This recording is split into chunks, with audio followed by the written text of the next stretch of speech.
Good morning বন্ধুরা। আজকে আমি অনেক সকাল সকাল ঘুম থেকে উঠেছি। আজকে আমি 6টার আগে ঘুম থেকে উঠেছি। উঠতে হবে, কিছু করার নেই, কত কাজ বলো তো। আমি আজকে নিচের কাজ পুরো কমপ্লিট করেছি 7টারও আগে। কালকে অনেক দেরি হয়ে গিয়েছিলো, কালকে এত হুটোপাটা লেগে গিয়েছিলো। দেখো আজকে আমি ধীরে সুস্থে ইন্ট্রো দিচ্ছি।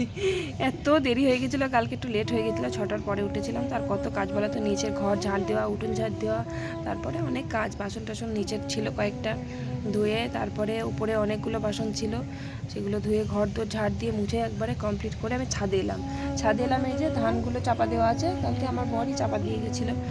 তো আমি ধানটা খুলে দেবো, আজকে শুকিয়ে যাবে মনে হয়, রোদের জোর আছে প্রচুর। আর এটা হচ্ছে তো সে আলাদা ধান, এটা আবার নাও শুকাতে পারে একদিনে। যাই হোক, তো আমার শ্বশুরমশাই আর কাকা ননদের বাড়ি যাবে, 12টার সময় যাবে। তো মা আর কাকিমা তো ওখানে আছে, মা আর কাকিমাকে একবারে নিয়ে চলে আসবে, বিকেলের দিকে আসবে মনে হয় ওরা। আজকে রান্নার চাপটা অতটা নেই, কালকে ধরো কাকা জল খাবারে খাবে। যাই দেখি, রান্না করব, ডিম আছে ভাবছি ডিমের ঝোল করব, ফুলকপি আছে, দেখা যাক কি রান্না করব।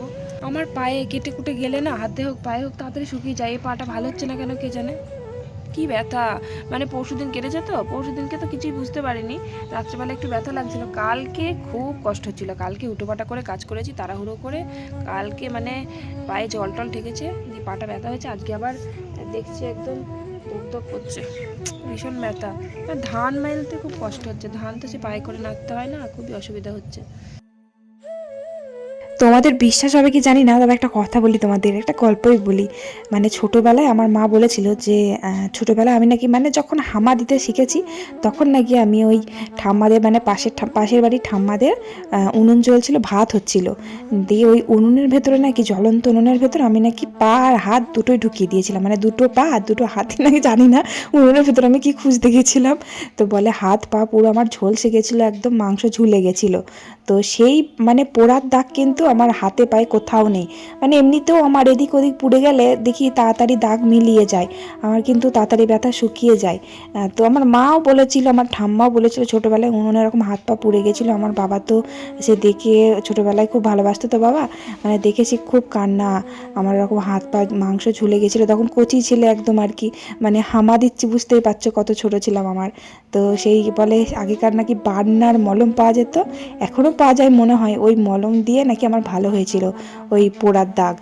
তো পাটা কেটে গেছে তো অনেকদিন হয়ে গেল, 2-3 দিন, তো এখনও ভালো হচ্ছে না, তাই জন্য বিরক্ত লাগছে, কাজ করতে পারছি না। ওই যে ধান নাড়তে গেলাম, ধানগুলো পায়ের মধ্যে ঢুকে যাচ্ছে, ফাঁকে, পায়ের কাঁটাটার ফাঁকে দিয়ে লাগছে খুব।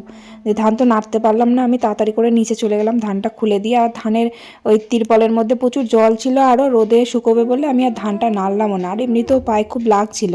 তো নিচে গেলাম, বড় ছেলের খাবারটা রেডি করে দিলাম, দিয়ে আবার উপরে এলাম। এবার ধানটা তোমাকে নাড়তে হবে, কি করে নাড়বো আমি। তো ছাদের মধ্যে একটা পাটা ছিল, ওই পাটা ভাঙাটা দিয়ে ধানটা ছড়িয়ে দিলাম। ধানটা না ছড়িয়ে দিলে শুকোবেও না, এবার পায়ে করে নাড়তে পারছি না, তাই ওই পাটাটা দিয়ে ছড়িয়ে দিলাম, ভালোই হলো বেশ। আমাকে কেউ নিয়ে যায়নি জানো বেড়াতে, আমাকে কেউ ভালোবাসে না। তোমাকে ভালোবাসি। হ্যাঁ, তুমি আমাকে ভালোবাসো। একটা হামি দাও তাহলে, একটা হামি দিয়ে দাও, একটা হামি দাও। কোনটা মামা? ওইটা, ওটা ফিতে, একটা হামি দাও, একটা হামি দাও। এইটা এইটা কি এটা, তাই তো, একটা হামি দাও। হামি দাও। চল আমি ভাত বসাই। এবার গুবলুর খেলার সাথী বলতে আছে আমার ওই বড় ননদের ছোটো মেয়ে, আর ওকে খুব পরিমাণে মারে, এত মারে, ভয়েও আসতেই পারে না। এবার শুধু খেলতো আমার ওই কাকা শ্বশুরের ছোটো মেয়েটা, ওই যে ননদ, ও তো চলে গেছে কালকে বেড়াতে। এবার বাড়ি পুরো ফাঁকা, ওদের বাড়িতে তালা দেওয়া, কেউই নেই, কাকা তো বাড়িতে থাকে না, কাকা দুধ দিতে যায়, বাড়িতে তালা দেওয়া, তাই ওর মন খারাপ করছে। উঠোনে কাউকে দেখতে পাচ্ছে না, ছোট ঠাম্মিকে দেখতে পাচ্ছে না, মানুষজন কম বাড়িতে, ভালো লাগছে না। আবার দাদাও নেই, স্কুলে গেছে, তাই আমার কাছে দাঁড়িয়ে আছে, বলছে আমি তোমার কাছে থাকি। হ্যাঁ মা। তো এই যে বকবক করছে, আর আমি ওই যে ভাত বসাবো, হাঁড়ি কড়াইয়ে মাটি দিয়ে নিলাম। আর কাকা আমাকে সকালবেলাতেই বলে গেছে যে বৌমা আমি 12টার দিকে মেজদাকে নিয়ে যাবো, আমার শ্বশুরমশাইকে নিয়ে যাবে, টোটো ভাড়া করে যাবে আর কি। তো এবার বাবাকে 12টার মধ্যে রেডি করে দিতে হবে।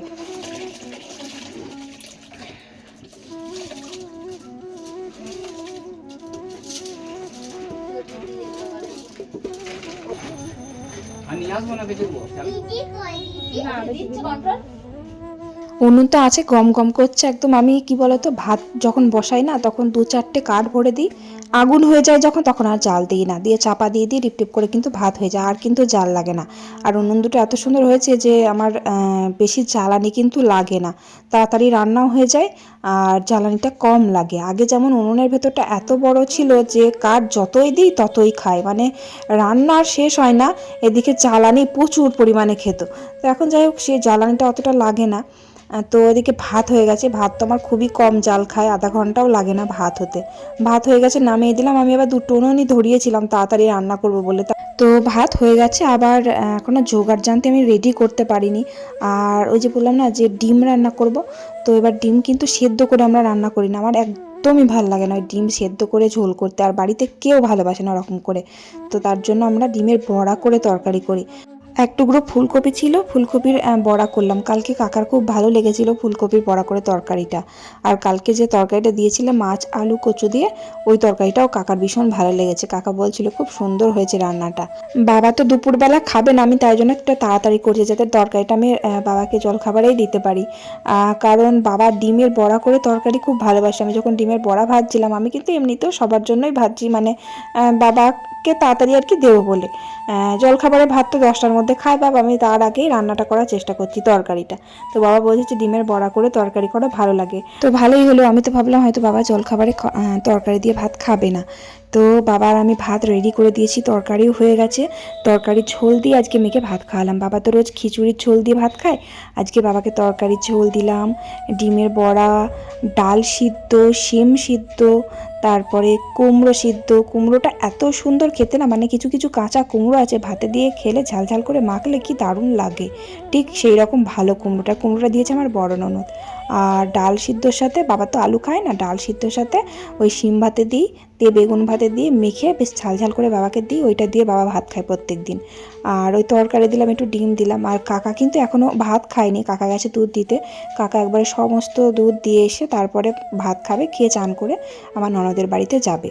তরকারিটাও নামিয়ে দিলাম, নামিয়ে দিয়ে আমি উনুনটা কিছুটা কামাই দিলাম, কামাই দিয়ে আমার গুবলু সোনাকে খাইয়ে দিলাম। বাবা তো একা একা খেতে পারে, অসুবিধা হয় না। আর ওদিকে মা ফোন করেছিল, মা বলল কাকার বাবা তো টোটো করে একাই আসছে, ফাঁকাই যাবে টোটোটা, তো আমার গুবলু সোনাকে ওদের সাথে পাঠিয়ে দাও।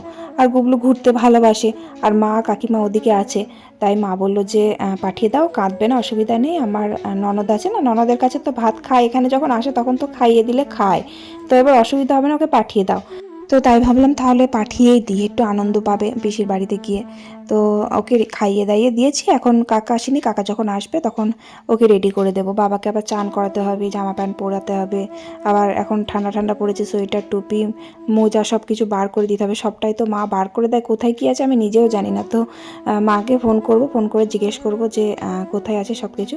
তো তারপর এই যে দেখো, আমার বরকে বললাম যে বাঁধাকপি আছে, বাঁধাকপিতে না আমার শুধু খেতে একদম ভাল লাগে না, একটু মাছের মুড়ো বা একটু পোলট্রি মাংসের চর্বি দিলে খুব ভালো লাগে। তো বাঁধাকপি ছিল, আমি বললাম যে যদি একটু চর্বি পাও তাহলে নিয়ে আসো। তো ও আবার আমার দেওরের দোকান থেকে একটু চর্বি নিয়ে আসলো, আর সাথে অল্প একটু মাংসও আছে, কুচিয়ে দিয়েছি। আর চর্বি দিয়ে বাঁধাকপি রান্না করলে আমি আর জল দিই না, কারণ চর্বি দিয়ে তো প্রচুর তেল বার হয়, ওই তেলে দিয়ে কিন্তু বাঁধাকপি সেদ্ধ হয়ে যায়। তো ওদিকে আবার কাকা, বাবা, আমার গুবলু সবাই চলে গেল, মানে এত হুটোপাটা করে গেল না, মানে আমি দেখে অবাক। কাকা সে হুটোপাটা করে এলো, বললো দেরি হয়ে গেছে, দেরি হয়ে গেছে বৌমা, আমি ভাত খাবো না। মানে ভাত কিছুতেই খাবে না, সে জোর করে দুটো ভাত দিলাম, কিছুতেই খাবে না ভাত, সে মানে দাঁড়িয়ে দাঁড়িয়ে ভাত খেলো থালা নিয়ে। আর এত হুটোপাটা করে গেল না, বলছে অত হুটোপাটা করে যেও না, আর দেরি হয়ে গেলে অসুবিধা নেই, মানে যে ট্রেন ধরতে হবে বা ডাক্তার দেখাতে যাচ্ছে ডাক্তার চলে যাবে তা তো না, একটু লেট হলেও অসুবিধা নেই, ধীরে সুস্থে যাও, অত হুটোপাটা করে যেও না। তো টোটোওয়ালা এসে সেই মানে অনেকক্ষণ থেকে টোটোওয়ালা বসে আছে, টাইম দিয়েছে, আর কাকারই আসতে লেট হয়েছে, তাই জন্য হুটোপাটা করে দুটো খেয়ে চলে গেল। ঘরে কিন্তু তালা দেয়নি, আমি বললাম কাকা ঘরে তালা দিয়ে যাও, তালা তো দিলই না, আমাকে বললো তুমি তালা দিয়ে দিও। আর ফোনটাও পর্যন্ত নিয়ে যায়নি, ফোনটা দেখছি টেবিলে পড়ে আছে। আমি এবার ফোনটা নিয়ে ঘরে গিয়ে রেখে দিয়ে আসলাম, দেখি ঘরে গিয়ে বিছানা তোলা হয়নি, বিছানা পড়ে আছে, মশারি তারপরে সব ব্ল্যাঙ্কেটগুলো পড়ে আছে, আমি গুছিয়ে পরিষ্কার করে দিয়ে আসলাম, দিয়ে তালা দিয়ে দিলাম। আমি এদিকে থাকবো কি থাকবো না, বাড়ি পুরো ফাঁকা, বাড়িতে কেউই নেই বলতে গেলে, জেঠু নেই, জেঠু গেছে মাঠে বাইরে, বাড়িতে অত সবসময় থাকে না, কাজ করে, কি দরকার, তাই জন্য একবারে তালা টালা দিয়ে চিন্তামুক্ত হয়ে গেলাম। তালা দিয়ে আমি এই যে আমার এদিকে বাঁধাকপিটাও হয়ে গেছে, বাঁধাকপিটা নামিয়ে দিলাম। এবার ধোয়া মাজা করব, তারপরে আবার গুবলুকে তো খাওয়ানো নেই, আজকে চলে গেল। ও নেই বলে আরও কেমন লাগছে, আরও একা একা লাগছে, ফাঁকা ফাঁকা লাগছে। যতই হোক এবার ছেলেটা থাকলে পরে একটু বকবক তো করতে পারি ওর সাথে, নেই তো দিয়ে কেমন কেমন লাগছে। মানে একবারে বাড়ি তো ফাঁকা ছিল, ও নেই তো আরও ফাঁকা লাগছে। যাই হোক, কি আর করব, একটা দিনেরই তো ব্যাপার, মানে একটা দিনও না, এই তো সন্ধ্যের দিকে মনে হয় চলে আসবে টোটো করে, সন্ধ্যে হোক বা বিকেলের মধ্যে চলে আসবে। আজকে সকালের বাসনগুলো ধোয়ার সময় পাইনি, একবারেই বাসন ধুয়ে দেবো। খুব বেশি বেলা হয়নি আমার রান্না করতে, তাড়াতাড়ি হয়ে গেছে। 10টা 10:30টার আগে আমার তরকারি হয়ে গেছে, ডিমের ঝোল। তারপরে ওই যে বাঁধাকপিটা কাটতে যতক্ষণ সময় লেগেছে, তারপরে গুবলুকে খাওয়ালাম। তো বাসনগুলো একবারে ধুয়ে নেবো, এবার সব কাজ তাহলে আমার কমপ্লিট হয়ে যাবে। আর ওই কাকা ওই যে দুধের বালতিতে সেই দুধ দিয়েছে, তো এবার সেই 2-3টে বালতি ছিল, বালতিগুলোও নিয়ে আসলাম, একবারে ধুয়ে দেবো।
এদিকে আমার ধান অনেকক্ষণ নাড়া হয়নি, তাড়াতাড়ি করে আমি এসে ছাদে ধানগুলো নেড়ে দিলাম। আমি ভালো হয়তো ধান হয়ে গেছে, ও বাবা দেখছি ধান এখনও হয়নি।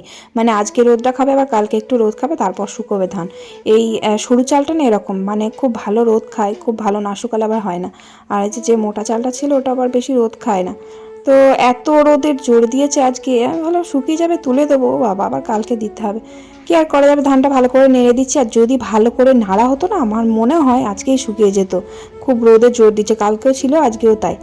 আবার ধান যদি নিচের উঠোনে থাকতো, তাহলে আবার ধান বারবার নাড়া হতো, তাহলে শুকিয়ে যেত। যত ভালোভাবে নাড়বে না, তত তাড়াতাড়ি শুকিয়ে যাবে। যেমন কালকে ধানটা ভেজা ছিল, কালকে তো জল ছিল, ধানটা যতবার নাড়বো তত তাড়াতাড়ি শুকিয়ে যায় জলটা। নাড়া কম হয়েছে, তাই জন্য ধান দেরি হয়ে গেল হতে। যাই হোক, তো তারপর কটা জামা কাপড় ছিল, জামা কাপড়গুলো কেচে কচিয়ে নিলাম। তারপর চান করলাম, চান টান করে এই যে ঠাকুর পুজো করবো, বাসনগুলো নিয়ে এসে ধুয়ে নিচ্ছি। আর এখন জানো তো আমাদের বাড়িতে একটা ফুলও ফোটে না, কত ফুল ফোটে অন্য সময়। এখন শীত পড়ে গেছে তো, এখন গাঁদা ফুলের সিজন, এখন গাঁদা ফুলই শুধু মানে পাওয়া যায়। সাদা ফুল গাছ আছে, সাদা ফুল ফোটে না। ওদিকে জবা ফুল গাছ আছে, জবা ফুলও ফুটছে না দেখছি। মানে যে পঞ্চমুখী জবাটা, ওই জবাটা 2-1টা ফোটে। এবার সব ঠাকুরকে তো জবা ফুল দেওয়া যায় না, না, তাই জন্য খুব অসুবিধা হয়ে যাচ্ছে। ভাবছি গাঁদা ফুল নিয়ে আসতে হবে। আমাদের বাড়িতে মানে পাড়ায় সমস্ত কিছু বিক্রি করতে আসে, কিন্তু গাঁদা ফুলওয়ালা আসে না। গাঁদা ফুল বিক্রি করতে আসলে বেশ কয়েকটা নেওয়া হয়, আবার আমাকে বাজারে যেতে হবে বা জেঠুকে তাহলে বলতে হবে, কারণ পুজো করার জন্য খুব অসুবিধা হয়ে যাচ্ছে। তুলসী পাতা দিয়ে পুজো করতে হচ্ছে, ফুল পাচ্ছি না। তারপর ঠাকুর পুজো করে আমি আমার ননদকে ফোন করলাম যে ওরা পৌঁছে গেছে কি, তো পৌঁছে গেছে। আবার গুবলু সোনাকে আমার ননদ খাইয়েও দিয়েছে, খেলা করছে। তো ওরা আর কি বিকেলের মধ্যেই বাড়ি আসবে। যাই হোক, তারপর এই যে খাওয়া দাওয়া করতে বসেছি, কিন্তু বারবার ঘরের দিকে চোখ পড়ে যাচ্ছে। যে গুবলু সোনা ওখানে শুয়ে থাকে, তো ঘরটা ফাঁকা ফাঁকা লাগছে, কেমন যেন একটা লাগছে। এক একদিন তো ঘুমোতেই চায় না। আমরা যখন খেতে বসি তখন খুব দুষ্টুমি করে, জোরে জোরে জানলায় ধাক্কা দেয়। আর খেতে বসলেই ঘরের দিকে তো মানে নজর রাখি আমরা দুজনা, যে ছেলেটা ঘুমোলো কিনা। তো এবার বারবার চোখ পড়ে যাচ্ছে, বারবার দেখি তো তা বারবার চোখ পড়ে যাচ্ছে, ওটাই কেমন যেন লাগছে। তো তারপর আমার বড় ছেলে আসলো, বড় ছেলেও ভাত খেয়ে নিয়েছে। আর আজকে আমাদের গাছে 2টো ডাব পেড়েছিল আমার বর, তো বললো ডাবের জল খাও একটু। ডাবগুলো বেশ খুব ভালো, আমাদের ডাবের জলের থেকে না দোমালায় যেটা মানে যে ভেতরে শাঁস থাকে, ওটা খেতে ভীষণ ভালো লাগে। আমার বড় তো ভালোবাসে, আমাদের বাড়িতে সবাই খুব ভালোবাসে। তো সেই ডাবের জল আমার খাই না খাই, আমার ওই শাঁসটা খাওয়া চাই। তো ডাবের জল খেতে পাচ্ছি না, মানে অতটা জল খাওয়া যাচ্ছে না একা। আর আমার বড় ছেলেও শাঁস খেতে খুব ভালোবাসে, কিন্তু ডাবের জলটা সবটা খায়নি। আর আমিও ডাবের জলটা ঢেলে রেখে দিয়েছিলাম। আর আমার গুবলু শোনার জন্য একটু রেখে দিলাম ডাবের জল। আর শাঁসও খেতে আমার গুবলু খুব ভালোবাসে, ও বাড়ি আসবে তারপর ওকে দেবো। যাই হোক, শাঁসটা খেলাম, খুবই ভালো ছিল খেতে। ওরকম নরম নরম শাঁস ভালো লাগে। নারকেলটাও এমনি ছোটোবেলা থেকে খুবই ভালোবাসি খেতে, আমাদের গাছের নারকেল আবার ভীষণ মিষ্টি। আর নারকেল খেলে কিন্তু খুব অম্বল হয়, শাঁস খেলে অম্বল খুব একটা হয় না, কিন্তু নারকেল খেলে প্রচণ্ড অম্বল হয় আমার। আবার নারকেল কোড়া দিয়ে মুড়ি খেতে আরও ভালো লাগে, কোটা কোটা নারকেল কেটে মুড়ির সাথে, সেটাও ভালো লাগে খেতে। নারকেলটাই ভীষণ ভালোবাসি, কারণ নারকেল খেলে অম্বল হয়। আর নারকেল খাওয়া নাকি ভালো, হজম যদি করতে পারা যায়। কয় হ্যাঁ, আমি কাঁদছিলাম তো, তুই তুই পিসি বাড়ি গিয়েছিলি না চাবি কে? হ্যাঁ, রাত্রেবেলা ঘরে দরজা না দিয়ে ঘুমিয়ে পড়েছিল। কালকে রাত্রে কাকা কি করেছে, কাকা মানে সমস্ত দরজা খুলে দিয়ে ঘুমিয়ে পড়েছে। 11টা বাজে তখন। আমার বড় ননদ তখন দেখেছে দরজা খোলা কেন, কাকিমা তো বাড়িতে নেই। তা আমার ননদ আবার দেখেছে যে কাকা দরজা খোলা, ঘুমিয়ে পড়েছো? তো কাকা বলে হ্যাঁ, তো ঘুমিয়ে পড়েছিলাম দরজা খুলে রেখে। তো কাকিমা সেটাই বলছে, দরজা খোলা রেখে ঘুমিয়ে পড়েছিল, কাকিমাকে বলেছে ফোন করে। তো সেই বকছে যে এবার কাকা কি বলে, তো কাকা ঘুমিয়ে পড়ে খেয়ে দেখ। অনেক রাতে কাকিমা ঘুমায়, খাওয়া দাওয়া করে আবার বাসন ধুয়ে কাকিমা দরজা টরজা দেয়, তো তাই জন্য কাকারা হয়তো মনে ছিল না। তারপর আমি গুবলু সোনাকে কতবার ডাকলাম উপরে আসার জন্য, কিছুতেই আসবে না। ওই পিসিমণি কয়েকটা চকলেট দিয়েছে, সেই চকলেটগুলো বসে বসে খাচ্ছিল মায়ের ঘরে, কিছুতেই আসছে না। সে দেখিনি কখন থেকে, ভাল লাগছে না, আমি ডাকছি কিছুতেই আসছে না, আমার কোলেও আসে না, বলছে আমি যাবো না তোমার কাছে। কি অবস্থা বলো। সে জোর করে নিয়ে আসলাম, ওই যে শাঁসটার জন্য রেখেছিলাম, ওকে খাইয়ে দিলাম। আর এত ভালোবাসে খেতে, বলছে আমার জন্য শাঁস রেখে দিয়েছে, এরকম করে বলছে, এত ভালোবাসে আমাদের, মানে দুই ছেলেই খুব ভালোবাসে খেতে। আর তারপরে যে রাত্রের খাবার কয়েকটা রুটি করে দিলাম, আমার বরের জন্য করলাম। আর বাবা তো বললো রুটি খাবে না। আর আমাদের সকালবেলা ভাতের চালটা মনে হয় বেশি নিয়ে ফেলেছিলাম আমি, তো সেই চাল ভাত ছিল এক গাদা। তো এবার সবার হয়ে গেল, ভাতে হয়ে গিয়ে আবার ভাত থেকে গেছে। আমি বুঝতে পারিনি কত চাল নিয়েছি, আমি নিজেও জানি না। যে তরকারি ছিল, বাঁধাকপির তরকারি ছিল, ওর বাবা রুটি দিয়ে খেলো। আর আমার বড় ছেলেও ভাত খেলো, কুবলুও ভাত খেয়েছে, মাও ভাত খেয়েছে, ঝিটুও খেয়েছে। তো এই রাতে ভাতই খেয়ে নিলাম। আর এদিকে কারেন্ট চলে গেছে বলে আমরা এই বারান্দায় বসে খাচ্ছি। তার কারণ আমাদের ওই সামনে যেখানে ডাইনিং টেবিলটা আছে না, সেইখানে কিন্তু লাইট নেই, চার্জার লাইট। ওখানে কারেন্টে আসলে সেটাই জ্বলে। এখানে একটা চার্জার লাইট আছে এই বারান্দায়, তো এখানে বসেই খেয়ে নিলাম। আর রাত্রেবেলা কয়দিন দেখছি খুব ঘন ঘন কারেন্ট যাচ্ছে, কি করবো বলো তো, বিরক্ত লেগে যায়। বিশেষ করে খাবার সময়, মানে খেতে বসবো ঠিক তখনই কারেন্টটা যাবে। তো চলো ভিডিওটা তাহলে এখানে শেষ করি। ভালো লাগলে একটা লাইক করে অবশ্যই কমেন্ট করে দিও। ভালো থেকো সবাই, আজকের মতো tata, bye bye, good night.